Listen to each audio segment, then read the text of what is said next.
আবারও ঘনিয়ে আসছে ইরান যুক্তরাষ্ট্রের মাঝে যুদ্ধ। যুক্তরাষ্ট্র ও ইরানের মাঝে সামরিক উত্তেজনা যেন নতুন করে বিস্ফোরণের অপেক্ষায়। কূটনৈতিক আলোচনার টেবিল এখনো পুরোপুরি ভাঙেনি, কিন্তু দুই পক্ষের বক্তব্য শুনলে মনে হচ্ছে যুদ্ধবিরতির দেয়ালে ইতোমধ্যেই ফাটল ধরেছে। আর সেই উত্তেজনাকে আরও বাড়িয়ে দিলেন মার্কিন প্রেসিডেন্ট ডোনাল্ড ট্রাম্প। নিজের সামাজিক যোগাযোগ মাধ্যম ট্রুথ সোশ্যালে দেয়া এক পোস্টে ট্রাম্প সরাসরি ইরানকে সতর্ক করে বলেছেন, ঘড়ির কাঁটা দ্রুত এগিয়ে যাচ্ছে। মাত্র এই একটি বাক্যই নতুন করে উদ্বেগ তৈরি করেছে আন্তর্জাতিক অঙ্গনে, কারণ এই বার্তা আসে এমন এক সময়ে যখন যুক্তরাষ্ট্রের প্রেসিডেন্ট ডোনাল্ড ট্রাম্প এবং ইসরায়েলের প্রধানমন্ত্রী বেনিয়ামিন নেতানিয়াহু গুরুত্বপূর্ণ ফোন আলাপ সারেন। আর সেই ফোন আলাপের আগে ইরানের উদ্দেশ্যে কড়া ভাষায় প্রস্তাব প্রেসিডেন্ট লিখেছেন, তাদের দ্রুত সিদ্ধান্ত নিতে হবে, নয়তো তাদের আর কিছুই অবশিষ্ট থাকবে না। এই বক্তব্য শুধু হুঁশিয়ারি নয়, অনেকের কাছে এটি সম্ভাব্য সামরিক চাপেরও ইঙ্গিত। তবে পাল্টা অভিযোগ এসেছে ইরান থেকে। ইরানি সংবাদ মাধ্যমগুলোর দাবি, সংঘাত নিরসনের জন্য সর্বশেষ যে প্রস্তাব পাঠিয়েছিল ইরান, তার স্পষ্ট জবাব দিতে ব্যর্থ হয়েছে যুক্তরাষ্ট্র। বরং দেশটির জেদি অবস্থানই আলোচনাকে অচল করে দিয়েছে বলে অভিযোগ ইরানের। এখানেই পরিস্থিতি আরো জটিল হয়ে ওঠে, কারণ কয়েক মাস আগেও দুই দেশ কার্যত যুদ্ধের মুখোমুখি দাঁড়িয়ে গিয়েছিল। এপ্রিলের শুরুতে ট্রাম্প প্রকাশ্যে হুমকি দিয়েছিলেন, প্রয়োজনে ইরানের গোটা সভ্যতা ধ্বংস করে দেওয়া হবে। আর সেই হুমকির মাত্র কয়েকদিনের মধ্যেই ৮ এপ্রিল যুদ্ধবিরতিতে যায় দুই দেশ। কিন্তু এখন সেই যুদ্ধবিরতি কি ভেঙে পড়ছে? সম্প্রতি ইরান যুক্তরাষ্ট্রের কাছে নতুন একটি প্রস্তাব পাঠায়, যেখানে যুদ্ধের অবসান, হরমুজ প্রণালীতে বিদেশি বাণিজ্যিক জাহাজ চলাচল এবং পারমাণবিক ইস্যু নিয়ে কিছু শর্ত তুলে ধরে তেহরান। কিন্তু গত সপ্তাহে সেই প্রস্তাবকে অগ্রহণযোগ্য বলে উড়িয়ে দেন ট্রাম্প। অন্যদিকে ইরানের পররাষ্ট্র মন্ত্রণালয়ের মুখপাত্র ইসমাইল বাঘাই বলেছেন, তাদের প্রস্তাব ছিল যথেষ্ট দায়িত্বশীল এবং উদার। ইরানের আধা সরকারি সংবাদ সংস্থা তাসনিম জানিয়েছে, তেহরানের প্রস্তাবে কয়েকটি গুরুত্বপূর্ণ শর্ত ছিল। এর মধ্যে ছিল সব রণাঙ্গনে অবিলম্বে যুদ্ধ বন্ধ করা, ইরানের বন্দরগুলোতে মার্কিন নৌ অবরোধ প্রত্যাহার এবং ভবিষ্যতে ইরানের ওপর আর কোনো হামলা না চালানোর নিশ্চয়তা। শুধু তাই নয়, যুদ্ধকালীন ক্ষয়ক্ষতির ক্ষতিপূরণ এবং হরমুজ প্রণালীর ওপর ইরানের সার্বভৌমত্বের বিষয়টিও সেখানে উল্লেখ করা হয়। কিন্তু এর বিপরীতে যুক্তরাষ্ট্রের জবাব কম কঠোর নয়। ফার্স্ট নিউজের দাবি অনুযায়ী যুক্তরাষ্ট্র পাল্টা 5টি শর্ত দিয়েছে। এর মধ্যে সবচেয়ে বিতর্কিত শর্ত হলো, ইরান কেবল একটি পারমাণবিক স্থাপনা চালু রাখতে পারবে এবং তাদের উচ্চ মাত্রায় সমৃদ্ধ ইউরেনিয়ামের মজুদ যুক্তরাষ্ট্রের কাছে হস্তান্তর করতে হবে। আর এখানেই মূল সংঘাত, কারণ পারমাণবিক কর্মসূচিকে ইরান নিজেদের জাতীয় অধিকার হিসেবে দেখে। অন্যদিকে যুক্তরাষ্ট্র চায় তেহরানের পারমাণবিক সক্ষমতা কঠোরভাবে সীমিত হোক। তবে সম্প্রতি ট্রাম্প একটি নতুন ইঙ্গিত দিয়েছেন। তিনি বলেছেন, ইরানের পারমাণবিক কর্মসূচি পুরোপুরি বন্ধ না করে 20 বছরের জন্য স্থগিত রাখার প্রস্তাবও বিবেচনায় নেওয়া হতে পারে। বিশ্লেষকদের মতে এটি ওয়াশিংটনের অবস্থানে কিছুটা পরিবর্তনের ইঙ্গিত। কিন্তু এই পরিবর্তন কি সত্যিই সমঝোতার পথ খুলবে, নাকি এটি শুধুই সময় ক্ষেপণের কৌশল? তেহরানের হাফতে তীর স্কোয়ারের একটি বুথ, ভেতরে সামরিক পোশাক পরা এক ব্যক্তি আগ্নেয়াস্ত্রের বিভিন্ন দিক সম্পর্কে বর্ণনা দিচ্ছেন। সামনে বসে তা শুনছেন নারী, পুরুষ, এমনকি কিশোররা। সোমবার হাফতে তীর স্কোয়ারে এমন আরো কয়েকটি ছবি প্রকাশ করেছে বার্তা সংস্থা এএফপি। একটিতে দেখা যাচ্ছে বুথে নারীদের অস্ত্র চালানোর বিষয়ে প্রশিক্ষণ দিচ্ছেন সামরিক বাহিনীর আরেক প্রতিনিধি।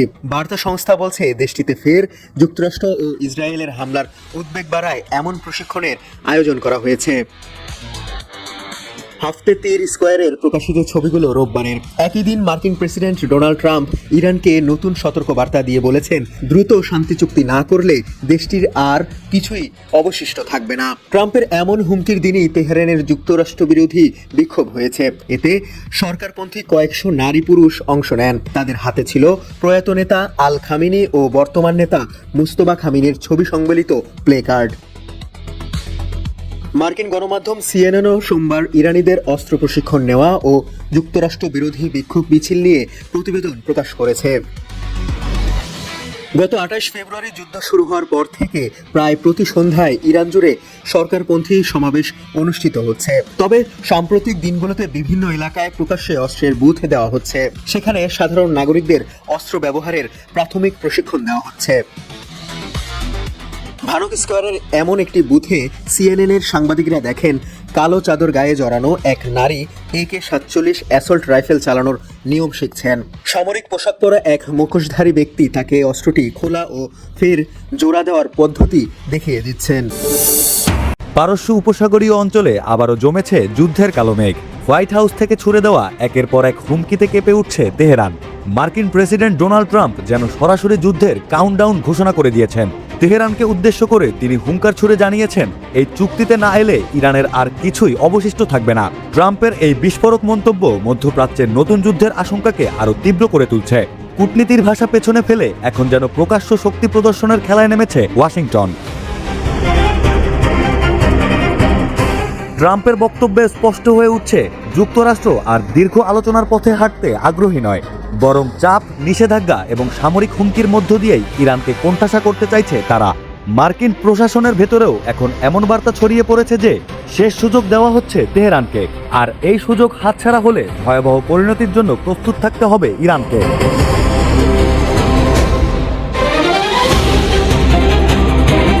অন্যদিকে ইরানের অবস্থানও কম কঠোর নয়। দেশটির রাষ্ট্রীয় সংবাদ সংস্থা মেহের নিউজ জানিয়েছে, যুক্তরাষ্ট্রের সর্বশেষ প্রস্তাবে কোনো বাস্তব ছাড় বা ইতিবাচক অগ্রগতি নেই, বরং ওয়াশিংটন পুরনো শর্তই নতুন মোড়কে চাপিয়ে দিতে চাইছে।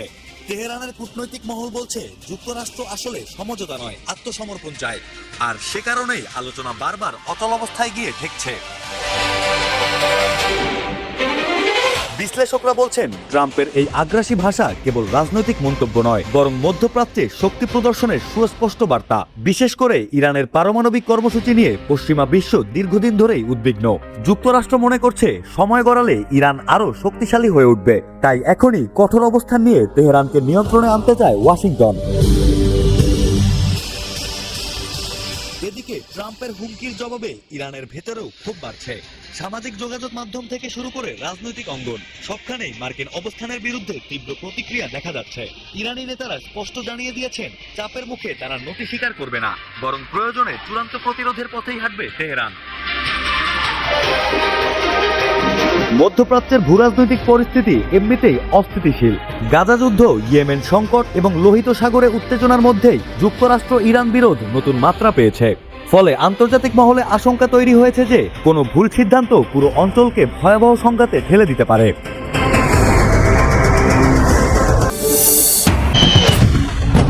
মানব ইতিহাসের সবচেয়ে ভয়ঙ্কর ও রক্তক্ষয়ী এক সামরিক সংঘাতের দ্বারপ্রান্তে দাঁড়িয়ে আছে পুরো পৃথিবী, যার চূড়ান্ত ক্লাইম্যাক্স শুরু হতে যাচ্ছে আগামী 24 থেকে 48 ঘন্টার ভেতর।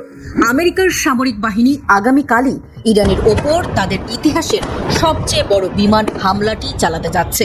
তবে পেন্টাগনের এই উন্মাদনা হোয়াইট হাউসের কফিনে শেষ প্যারেক ঠুকে দিতে চলেছে, কারণ ইরান আজ আর কোনো সাধারণ প্রতিরক্ষামূলক রাষ্ট্র নয়। আন্তর্জাতিক গোয়েন্দা সংস্থাগুলোর অন্দরে তীব্র গুঞ্জন, নিঃশব্দে এবং অত্যন্ত গোপনে নিজেদের প্রথম পারমাণবিক অস্ত্রটি তৈরি করে ফেলেছে তেহরান। আমেরিকার এই সম্ভাব্য আগ্রাসন হতে চলেছে তাদের ইতিহাসের সবচেয়ে বড় এবং আত্মঘাতী ভুল। দোহার ইনস্টিটিউট অব গ্র্যাজুয়েট স্টাডিজের মিডিয়া স্টাডিজের অধ্যাপক মোহাম্মদ এল মাসরি আল জাজিরায় দেওয়া এক বিশেষ সাক্ষাৎকারে যে বিস্ফোরক তথ্য ফাঁস করেছেন তা আন্তর্জাতিক কূটনৈতিক মহলে সুনামি সৃষ্টি করেছে। এল মাসরি স্পষ্ট জানিয়েছেন, ডোনাল্ড ট্রাম্পের কানের কাছে এই মুহূর্তে কড়া নাড়ছে ইসরায়েলের প্রধানমন্ত্রী বেনিয়ামিন নেতানিয়াহু এবং হোয়াইট হাউসের ভেতরে থাকা এক ঝাঁক যুদ্ধবাজ জেনারেল। ইরানকে যেভাবে হাঁটু গেড়ে বশ মানাতে চেয়েছিলেন ট্রাম্প, তেহরানের ইস্পাত কঠিন মনস্তত্ত্বের কাছে সেই পরিকল্পনা সম্পূর্ণ ধুলোই মিশে গেছে। এমনকি চীনের প্রেসিডেন্ট শি জিনপিং এর সাথে অতি সাম্প্রতিক হাই প্রোফাইল শীর্ষ সম্মেলন থেকেও ট্রাম্পের ঝোলা শূন্য হয়ে ফিরে এসেছে।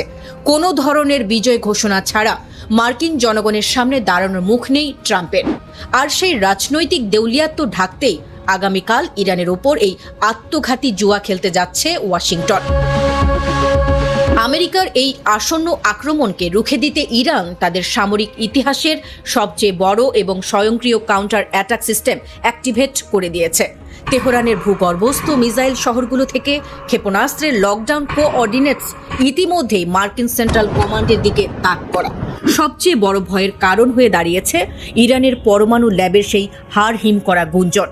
পেন্টাগনের থিঙ্ক ট্যাঙ্করা আশঙ্কা করছেন, আমেরিকার বন্দর ব্লকেডের সুযোগ নিয়ে ইরান ইতিমধ্যে তাদের উচ্চ মাত্রার ইউরেনিয়ামকে যুদ্ধাস্ত্রে রূপান্তর করে ফেলেছে। ইরান ও ইসরায়েলের মধ্যে যুদ্ধবিরতি চললেও দুই দেশই নতুন করে যুদ্ধের প্রস্তুতি নিচ্ছে বলে আভাস পাওয়া গেছে। একদিকে ইসরায়েল যুক্তরাষ্ট্রের সাথে গোপন বৈঠক করে নতুন করে হামলার ছক কষেছে, অন্যদিকে ইসরায়েলের এমন আচরণ দেখে এবার ইরান তাদের দেশের জনগণকে নিয়ে ভিন্ন এক পদক্ষেপ নিয়েছে। ইরানের এমন পদক্ষেপে অনেক দেশই হতবাক হয়ে গেছে। যুক্তরাষ্ট্রের যে কোনো হামলা রুখে দিতে এবার কোমর বেঁধে নেমেছে তেহরান। আন্তর্জাতিক গণমাধ্যমের তথ্য অনুযায়ী দেশটির সাধারণ নাগরিকেরা সরাসরি যুদ্ধের ময়দানে যোগ দেওয়ার প্রস্তুতি নিচ্ছেন। সরকারি উদ্যোগে ইতোমধ্যে সাধারণ মানুষ ও নারীদের দেওয়া হয়েছে ভারী অস্ত্র চালানোর প্রশিক্ষণ। পরিস্থিতি এমন পর্যায়ে পৌঁছেছে, ইরানের এক একটি মসজিদ বর্তমানে রূপ নিয়েছে সামরিক প্রশিক্ষণশালায়। এই প্রশিক্ষণশালার একটি উদ্দেশ্য সবাই যেন সামরিক জ্ঞান সংগ্রহ করতে পারে এবং যুদ্ধের ময়দানে ইরানের সেনাবাহিনীর সাথে একসাথে যুদ্ধ করতে পারে। আর সে কারণে বর্তমান প্রেক্ষাপটে মসজিদে কোরআন বা হাদিসের আলোচনার চেয়েও এই প্রশিক্ষণকে বেশি গুরুত্ব দিয়েছে ইরান, যেখানে নারী, পুরুষ এবং তরুণরাও একসাথে অস্ত্র চালানোর প্রশিক্ষণ নিয়েছে। তবে কি এবার ইরানের সব নাগরিক ইসরায়েলের বিরুদ্ধে সম্মুখ যুদ্ধে অংশ নেবে? এদিকে মার্কিন প্রেসিডেন্ট ডোনাল্ড ট্রাম্প তার সামাজিক যোগাযোগ মাধ্যমে ইঙ্গিতপূর্ণ পোস্ট দিয়ে লিখেছেন, এটি ঝড়ের আগে শান্ত পরিস্থিতি। মার্কিন সংবাদ মাধ্যম দ্য নিউ ইয়র্ক টাইমসের এক প্রতিবেদন থেকে জানা গেছে, ওয়াশিংটন ও তেল আবিব যৌথভাবে ইরানের পারমাণবিক কেন্দ্র এবং প্রধান তেল রপ্তানি কেন্দ্র খার্গো দ্বীপে হামলার গোপন ছক কষেছে, যার সাংকেতিক নাম অপারেশন এপিক ফিউরি 2.0। জানা গেছে, পাল্টা ব্যবস্থা হিসেবে বিশ্বের অন্যতম গুরুত্বপূর্ণ বাণিজ্যিক রুট হরমুজ প্রণালী নিয়ে নতুন পরিকল্পনা করেছে ইরান। সেখান দিয়ে চলাচলকারী জাহাজ থেকে টোল আদায়ের ইঙ্গিত দিয়েছেন ইরানি পার্লামেন্টের স্পিকার। এতে বিশ্বজুড়ে জ্বালানি সংকট আরও তীব্র হওয়ার আশঙ্কা দেখা দিয়েছে।